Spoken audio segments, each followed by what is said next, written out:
All right, now let's go to social media. Okay, so now we're getting into let's spread the word for our business, right? I have included in the documents for this lesson best practices for each social media platform, and I want you to study that and use that before you decide which social media platform you want to use.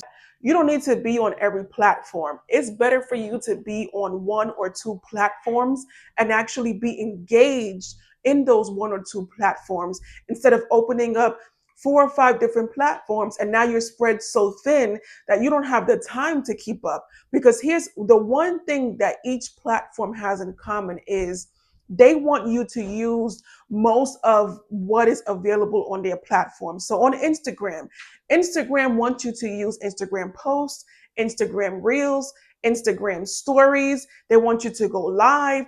They want you to like, they want you to comment, they want you to share, they want you to save. And the more you do that on Instagram and provide relevant information to your niche, the more they pick you up, right? They favor you. And it's the same thing with LinkedIn, with all the platforms. So this is why I tell everyone it's better for you to just pick one or two and use as many parts of it as possible. So on Instagram, at least try to use the regular posts, the reels, the lives, and the stories. Those four things on Instagram is going to keep you on a nice vibe with Instagram, right? But again, you don't have to be on every platform. The other thing I need people to consider is the industry that your business is in can also help you decide on which platform you want to get into. So if you're giving a lot of services to businesses, then you know you definitely should have a LinkedIn, right? If your company is large or growing and you're constantly hiring, again, go on LinkedIn because you have people who are searching for jobs on LinkedIn. Right? If you're a local business, if you have an actual storefront, number one, get yourself a Google business profile because when people search for businesses, let's say a moving truck, for example, a moving company, for example, you're in Boston, Massachusetts, and you're moving to Dorchester, Massachusetts. You're going to look for moving companies in Dorchester, for example, right? Google is going to pop up the top companies that are going to come up in that search are the companies in Dorchester who have a Google business profile. Those are going to pop up first. So if you are a moving company and you're located in Dorchester, Massachusetts, then you want to open up a Google business profile and make sure your location is there. You put your business on the map. That's what you want, okay? So that's for people who have a storefront. Definitely have a Google business profile and a Facebook business page because Facebook, again, is more about community, right? So a lot of community surrounds local places, right? So there's communities surrounded around different cities, different villages, different countries, different islands. So if you have a spot, if you have an actual location, make sure you get your Facebook business page as well. If you are a hairdresser, pictures are everything, right? Women want to see their hairstyle on someone who looks like them to see if, oh, maybe that would look nice on me. So you know you definitely should have a Pinterest, you should have an Instagram, and you should have TikTok because then you can do before and after, right? You can do 30-second reels of you going through doing some hairstyles, right? So you want to make sure you get on TikTok.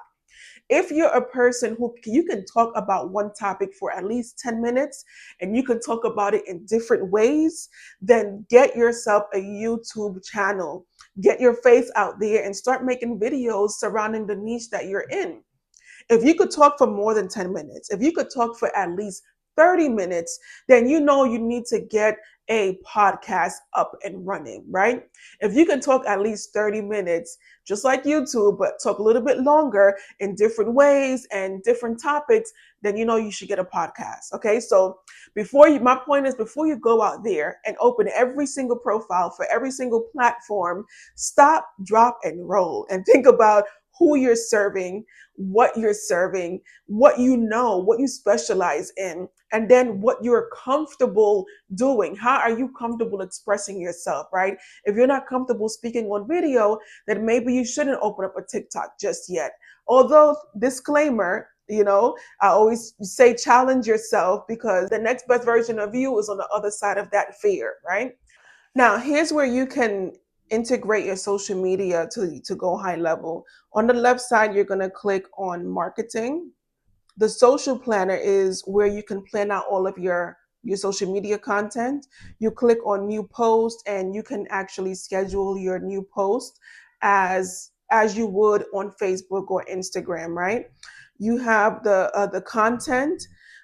In content, you can create a new post by using the template library that they have. So if you're kind of stuck on how to create posts or you need some ideas, go high level in their template library. They have templates for social media, right? In the comments section, you're able to see the comments that come in across all of the social media platforms that you have connected, and you can see the statistics as well.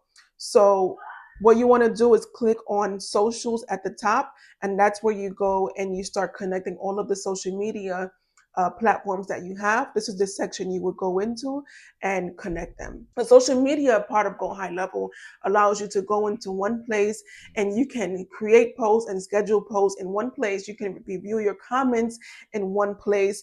And I do want to point out in the ad manager, this is something that during your first 3 months of your Go High Level customer service time, you want to take the tutorial that they have about ad manager.